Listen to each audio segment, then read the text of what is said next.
Bonjour. Euh, donc le sujet est effectivement comment utiliser de manière contextualisée les commentaires et les enquêtes clients pour devenir une organisation centrée sur les clients.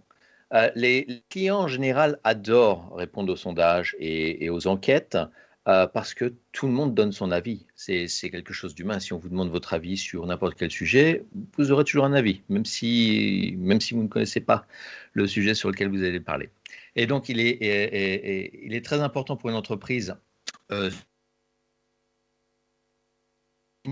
d'être capable de récupérer ces informations du client et de pouvoir améliorer son attention sur le client. Alors, le premier slide était le seul en français. Tous les autres slides vont être en anglais. J'espère que ça ira pour vous. Donc, je voulais d'abord définir le sujet de ce talk. D'abord, à qui s'adresse principalement ce sujet. Donc, moi, quand j'ai créé ce talk, j'ai eu à l'esprit ma période où j'étais un e-commerce manager et où j'ai cherché à améliorer l'expérience utilisateur, the customer experience, en utilisant tout ce qui était à ma disposition en termes d'analytics, en termes de retour du service client pour améliorer en fait mes taux de conversion. Mais également aussi les entrepreneurs qui de plus en plus souvent doivent gérer des plateformes, gérer des abonnements, des désabonnements, gérer des retours clients sur la qualité, gérer des roadmaps produits. Et donc, c'est très important pour eux aussi de gérer les commentaires clients de manière contextualisée. Et également pour les plus grosses entreprises, ceux qui ont des équipes marketing et des professionnels de l'analytics et qui voudront davantage se focuser sur la réduction des taux de résiliation des abonnements, sur la réduction des taux de rebond, etc. En général, mon industrie de référence va être le commerce en ligne, l'e-commerce, mais tout ce que je vais dire va être grandement applicable à, par exemple, la banque en ligne et aux applications internes type intranet, ressources humaines et type université en ligne, tout ce qui est cours en ligne. Gardez toujours à l'esprit, en fait, pendant la durée de ce talk, que la manière la plus simple et la plus intelligente d'améliorer ses ventes, c'est toujours d'améliorer son taux de conversion. Parce que c'est toujours plus facile de vendre un produit à un client qui vient de rentrer dans votre magasin plutôt que de vendre un produit à un client à quelqu'un qui marche sur le trottoir d'en face. Donc, c'est toujours en fait cette idée-là. C'est comment améliorer ce qu'on a déjà plutôt que de chercher à créer quelque chose d'autre, quelque chose qui est en dehors de notre périmètre d'action. Pourquoi est-ce que c'est important d'être une organisation centrée sur le client aujourd'hui? On parle toujours de data-driven compagnies, des compagnies qui en fait aujourd'hui ne seraient plus gérées que par des statistiques et des graphes. Mais c'est pas ça être data-driven. Être data-driven, c'est comprendre les attentes des clients en termes de qualité de service, de produits, de maintenance, de support, de prix, pour créer des offres et des services destinés aux clients. Et donc, en fait, c'est cela,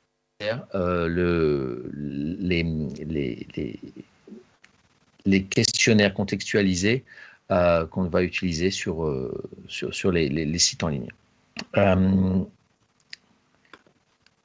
qui je suis pour parler de ce sujet? Ça fait à peu près 25 ans que je suis dans le digital. J'ai commencé comme un ingénieur dans le e-commerce, en fait, et j'ai très vite bougé sur d'autres sujets plus techniques, solutions architect, technical architect, en France et aux États-Unis et en Grande-Bretagne.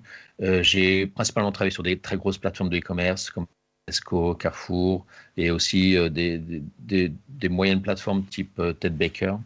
Travaillé pour des agences et travaillé in-house. Et j'ai toujours une passion en fait pour le e-commerce depuis que je suis tombé dedans aux alentours des années 95. Vous avez aussi sur la gauche les moyens où vous pouvez vous mettre en contact avec moi si après le talk vous avez plus de questions. Et donc la question principale, quel est le problème au fond? Donc, il y a deux types de problèmes. Il y a les problèmes que les compagnies de e-commerce vont avoir. Comment toujours améliorer les taux de conversion? Comment améliorer ma communication avec les clients?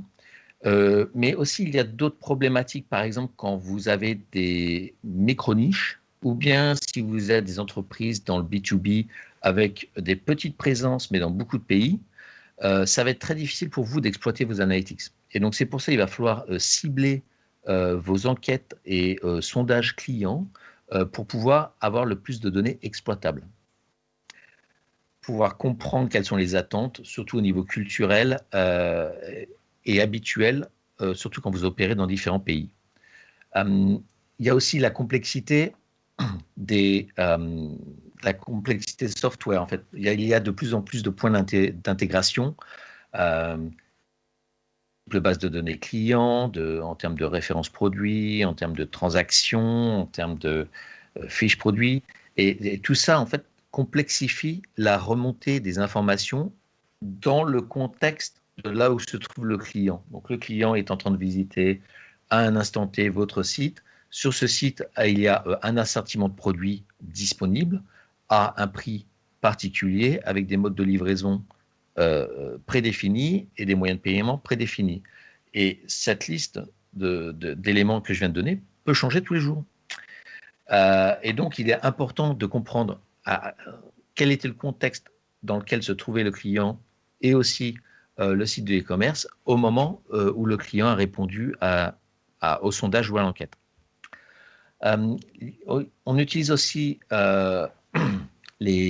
on cherche aussi à résoudre des problèmes, bien sûr, du client. Et pour lui, ça va être principalement comment exprimer une forme de frustration ou partager les difficultés qu'il rencontre sur votre site. Et donc, il faut lui offrir un moyen, quand il rencontre une difficulté pendant son parcours d'achat, d'immédiatement pouvoir faire remonter les challenges, les problèmes qu'il rencontre et ne pas garder ça pour lui, ou pire encore, quitter le site. Et là, vous allez me dire, oui, mais Cyril, il y a déjà des outils pour mesurer la satisfaction client qui existent déjà depuis de très nombreuses années. Alors oui, c'est vrai, il y a les deux plus gros qui sont utilisés en termes de marketing et d'opération, ça va être NPS, Net Promoter Score, qui en fait est basé sur le nombre de promoteurs d'une marque auquel on va enlever le nombre de détracteurs. Mais c'est juste un indicateur qui n'est pas vraiment exploitable. Il n'y a pas de levier. Donc la question qu'on va vous poser typiquement, c'est how likely are you to recommend a product or a service to a friend or a colleague? Sur une note de 0 à 10, est-ce que vous seriez prêt à recommander ce produit, ce service à un ami ou à un collègue? Tout dépend encore une fois du contexte. Et en fait, le problème du NPS, c'est que c'est complètement décontextualisé. C'est plus à quelque chose d'émotionnel. Est-ce que je viens d'avoir une bonne expérience? Oui ou non? Mais ça ne nous dit rien par rapport au contexte client, ce qu'il essayait de faire, est-ce qu'il a réussi à le faire et comment améliorer sa prochaine visite. L'autre indicateur qui est très utilisé, c'est le CSAT, Customer Satisfaction. Encore une fois, c'est un score qui va de 0 à 10, mais en fait, il est encore moins exploitable que le NPS parce qu'il n'a pas du tout de point neutre, celui-là. C'est-à-dire qu'en gros, les gens vont adorer ou vont détester. Et il n'y a même plus le point neutre dans le CSAT, n'existe même plus. Et c'est... pardon. Et c'est voilà. Donc ça, ce sont les deux plus gros indicateurs qui sont utilisés. Mais vous voyez bien qu'en fait, ils sont difficilement exploitables dans le contexte d'une visite, puisque ne vous récoltez aucune information sur comment est-ce que votre client vous a trouvé. Donc tout ce qui est en termes de SEO, de email marketing, de performance, tout ce qui est lié à l'UX et à l'UI, donc l'aspect visuel, les différents touch points, que ce soit desktop, mobile ou autre, la qualité du contenu, la description des produits, le checkout process, le service client. Et donc, toutes ces informations-là, tous ces différents touchpoints, en fait, sont complètement ignorés par les outils existants. Et donc, c'est pour ça qu'il est très important de pouvoir contextualiser pour chaque élément les informations qu'on va récolter. Donc, comme je disais, comment pouvoir récolter du feedback pour faire grandir votre business. Donc, les métriques qui sont vraiment importants, et là, je parle vraiment d'expérience, c'est tout ce qui va être le website design et la description des fiches produits. C'est vraiment les premières choses que le client va avoir. Tout ce qui est aspect navigation, moteur de recherche, oui, c'est important en termes de retour et de présentation, mais c'est vraiment sur la page produit que le client va liker, va mettre le produit dans le panier. Et donc, c'est vraiment là où il faut mettre un focus. L'aspect checkout doit être le plus simple possible. C'est en termes de collecte d'adresses, de collecte des moyens de paiement. Je vois encore trop de sites avec trop d'étapes, trop d'écrans. Faire simple. Le plus simple, le meilleur. C'est-à-dire qu'à chaque fois que vous ajoutez une étape supplémentaire dans l'acte d'achat d'un client en ligne, vous lui donnez une chance au client de ne pas terminer son acte d'achat et donc de partir. Et donc, c'est pour ça que c'est vraiment l'optimisation doit se faire à ce moment-là au niveau du checkout. Et aussi, c'est important de comprendre les attentes des clients en termes de délai de livraison, de moyens de paiement, de support par rapport aux produits et aux services. C'est pas juste lui dire on a un Q&A et c'est là où vous trouverez toutes vos informations, ou on a un chatbot qui va juste répéter des choses prédigérées. Non, c'est vraiment pouvoir être sûr que vous pouvez répondre au client de la manière dont le client veut. C'est-à-dire, s'il veut vous contacter par téléphone, comment il vous contacte par téléphone. Il veut vous contacter par un chat, comment il vous contacte par un chat. C'est pas à vous de dire au client comment vous contacter.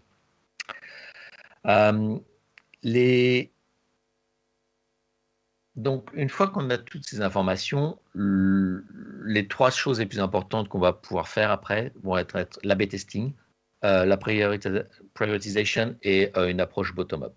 Alors, je vais commencer par la priorisation en français. C'est vraiment comment aborder votre approche du commentaire contextualisé. C'est-à-dire, je l'ai dit juste avant, où est-ce que je commence? Est-ce que je commence à l'awareness? Comment mon client va me trouver? Est-ce que je commence sur mes landing pages? Comment le client va arriver sur une page et comment convertir son acte soit d'abonnement, soit d'achat. Comment l'inciter à mettre ses données à jour. Et donc, il faut vraiment avoir en tête qu'il va falloir prioriser toutes ces demandes. Vous allez pouvoir, si vous êtes une entreprise de taille moyenne, faire 2, 3 séquences en parallèle d'enquête client. Et le mieux, c'est pas d'en faire trop. Donc, c'est d'en avoir 2, 3 en parallèle. Et une fois que vous en finissez une, vous en lancez une autre. Donc, c'est très important d'en avoir qui sont sur des aspects, en général, techniques, sur l'optimisation, par exemple, du temps de chargement de page, ou sur, en termes d'application mobile, pouvoir supporter plus de smartphones. Mais c'est aussi, par exemple, pouvoir tester différentes couleurs pour les boutons, différents textes, différents formats de fiches produits, par exemple. Et donc, c'est bien de catégoriser et de prioriser en fonction des analytics, comme on verra un peu plus tard. L'A/B testing, ça va déjà être, encore une fois, par rapport à votre analytics, ça va vous indiquer sur quelles sont les différentes options que vous voulez tester. Et là, le mieux, ça va être d'écouter aussi vos clients. Voilà. Donc, si vos clients vous disent moi, je ne comprends pas, je voudrais toujours payer par American Express, mais vous ne le proposez pas, faites un essai pour voir si vous améliorez votre taux de conversion global en intégrant American Express comme moyen de paiement. Et la bottom-up approche, en fait, ça consiste à demander à vos clients directement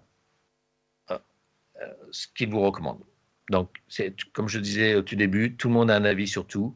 Utilisez cette opportunité de demander à vos clients qui partageront avec vous leurs difficultés, leurs challenges, pour récolter de l'information qualitative, cette fois-ci, pour vous aider à prioriser et à faire votre A/B testing. Alors, encore une fois, vous allez me dire, mais Cyril, il y a déjà tout ça, ça existe déjà. On fait déjà des enquêtes de satisfaction client. Il y a déjà on a déjà des enquêtes à la fin d'un acte d'achat pour demander si le client est satisfait. Et puis, on a des commerciaux, on a notre service client qui collecte des informations. Et là, je vais vous dire, oui, mais si on regarde sur la méthode traditionnelle de faire de customer research, des enquêtes clients, en général, le plus gros problème, c'est 1, elles prennent du temps, 2, elles sont chères, 3, il y a beaucoup de biais. Les biais, en général, sont introduits par la manière dont on pose les questions. Le recrutement des clients qui vont répondre aux questions, quelle est la motivation de ces clients de passer 1 heure ou 2 heures avec vous dans une salle pour répondre à vos questions. Et ensuite, il y a aussi beaucoup d'interprétations au niveau démographique et au niveau culturel. Et donc, c'est pour ça, personnellement, même sur les plus gros sites sur lesquels j'ai travaillé, cette forme de customer research était secondaire et c'était plus une indication, une confirmation, mais ça n'était jamais la manière principale de collecter de l'information qualitative, encore une fois. Le email survey, en fait, a un gros défaut, c'est qu'il est à la fin d'un cycle et que le client ne se souvient pas toujours de tout ce qu'il a fait avant, toutes les difficultés qu'il a pu rencontrer. Par exemple, si vous voulez chercher un pull bleu sur un moteur de recherche et qu'il n'a vu que des pulls rouges, quand il va rentrer, s'il complète le sondage à la fin de son acte d'achat, ce n'est pas forcément une information à laquelle il va se souvenir. De même, il ne va peut-être pas se souvenir de toutes les recherches qu'il a fait, de toutes les catégories qu'il a visitées, parce que ça peut prendre 10-15 minutes et puis on se focalise sur le résultat final et pas sur toutes les petites difficultés qu'on a rencontrées avant. Et donc, encore une fois, le email survey, vous allez avoir les grosses pierres, vraiment les gros cailloux dans la chaussure, mais vous n'allez pas avoir les petits grains de sable. Et les gros cailloux, en général, tout le monde les connaît, mais c'est aussi important de se focaliser sur les petits grains de sable parce que quand les petits grains de sable se coagulent ensemble, ça devient aussi des gros cailloux. Et la troisième méthode traditionnelle de collecter de l'information qualitative, c'est soit par votre service client, soit par votre force de vente sur le terrain. Encore une fois, quelle est la motivation soit des agents, soit des commerciaux de remonter de l'information. C'est-à-dire que pour eux, ça fait du travail en plus, pour lequel il n'y a pas forcément une récompense. Ils vont plus largement vous reporter les bonnes informations, les bonnes expériences plutôt que les mauvaises. Donc là aussi, on introduit un biais. Et donc, c'est pour ça qu'en fait, ces méthodes traditionnelles, aujourd'hui, ne sont plus adaptées en fait, au e-commerce moderne, si je peux l'appeler comme ça. Et donc, quels sont en gros les bénéfices du contextual customer feedback, du commentaire client contextualisé? Donc, je viens de le dire, on n'a plus besoin d'avoir de longues périodes d'enquête client. En général, elles durent plusieurs semaines, voire plusieurs mois, avec des designs, une période d'implémentation, une période de restitution, et qui est très chère à la fin. Et aussi qui occupe beaucoup de temps en interne, qui peut être très disruptif. Et le problème, c'est que vous allez peut-être en faire 1 ou 2 par an, et le reste du temps, vous allez vous reposer sur les résultats que vous avez eus avant. On a vu aussi les résultats des email surveys. En général, les email surveys ont des très mauvais taux de réponse et la qualité en général est assez basse. C'est-à-dire qu'encore une fois, vous allez avoir un score de 0 à 10, mais rarement une personne va vous expliquer pourquoi elle a mis un 2 ou pourquoi elle a mis un 8. Alors que quand c'est contextualisé, on a déjà cette information. Donc, par exemple, si je reprends l'exemple du pull, si je veux un pull bleu et qu'à ce moment-là, en fait, le client a l'opportunité de me dire « Ah, mais je mets un 2 sur 10 à l'expérience de recherche parce que moi, je voulais un pull rouge », ou vice-versa. C'est vraiment contextualisé et là, on peut traiter l'information et remonter ça aux équipes techniques qui sont en charge des moteurs de recherche. Vous aussi, là, un autre avantage, c'est que vous n'avez pas à vous reposer sur des agences externes ou des consultants et vous n'avez pas à chaque fois à repenser complètement sur le parcours client, mais vous pouvez vous focaliser uniquement sur les points durs, hein, les gros cailloux. Je suis conscient du temps, donc on va aller passer au suivant. Et donc ce jeune homme a dit quelque chose de très important il y a déjà quelques décennies. Il a dit « Your most unhappy customers are your greatest source of learning ». Et si vous voulez apprendre de vos clients et surtout de ceux qui ne sont pas contents, il faut qu'il y ait un mécanisme de collecte de ces informations. Et vraiment, le commentaire client contextualisé, c'est vraiment la méthode pour permettre à vos clients qui ne sont pas contents de s'exprimer directement à vous et non pas sur des sites de revues ou avec leurs amis ou leurs collègues. Donc, pour summarize, en résumé, il y a 5 étapes en gros. Donc, c'est vraiment quelque chose c'est une activité que vous faites tous les jours qui est assez simple. La première étape, c'est d'identifier les gros cailloux et les petits grains de sable. Donc, pour ça, vous allez utiliser vos outils analytiques existants, Google Analytics, WebTrends ou Coremetrics, enfin n'importe quoi, et n'importe quel outil que vous utilisez actuellement, de manière à pouvoir identifier là où actuellement votre site va souffrir. Est-ce que c'est du taux de rebond? Est-ce que c'est de la conversion? Est-ce que c'est vos fiches produits qui ne convertissent pas? Est-ce que c'est sur la page des paiements qu'il y a un problème? Et donc déjà, vous allez prioriser et vous allez choisir par exemple un sujet plus technique, un sujet plus marketing et un sujet plus expérience. Comme ça, vous allez pouvoir, comme je disais avant, faire 2-3 tests en parallèle avec chacun des objectifs différents. Et c'est pour ça, donc là, c'est lié au point numéro 2, c'est l'alignement en fait, de vos équipes e-commerce, que ce soit en marketing, que ce soit en technique, que ce soit en opérationnel, que ce soit en support, en service client. Il faut vraiment qu'il y ait un alignement sur pourquoi est-ce qu'on teste ça, qu'est-ce qu'on veut apprendre comme information, qu'est-ce qu'on veut collecter comme information pour nos clients, pour les aider. Et c'est pour ça qu'il faut être très clair sur le point numéro 3, define what good looks like for you. Il faut être très clair sur ce que vous voulez. Quel est votre objectif? Est-ce que c'est améliorer la conversion? Est-ce que c'est attirer plus de clients? Est-ce que c'est augmenter le prix du panier moyen? Est-ce que c'est d'augmenter votre présence sur les pages des moteurs de recherche? Il faut vraiment être très clair sur vos objectifs à ce niveau-là. Et quand vous avez les 3 premiers points, c'est là que vous pouvez avoir une approche normalisée, standardisée, de collecter du feedback de vos clients. Donc pour ça, il y a des outils en ligne. Hein, j'en ai pas présenté parce que je voulais pas me focaliser sur l'opérationnel, mais il y a des outils qui vous aident à collecter ces informations durant les parcours clients.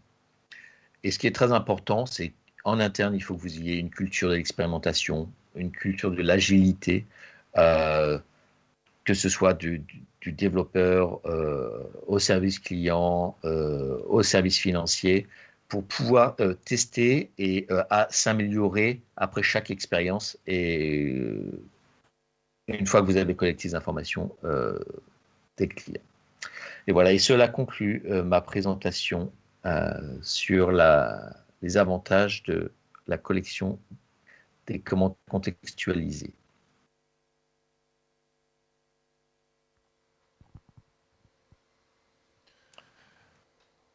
Merci beaucoup, Cyril Coste, CXO Digital Transformation Advisor, B2B Influencer Marketing et Innovation Evangelist من لندرا. إذا كان عندكم دي كيسيون لهنا في الصالة كيف الأودينس اللي موجودة وتابع فينا اون لايف على البلاتفورم تي دي اس نجموا تبعثونا لي كيسيون تاعكم.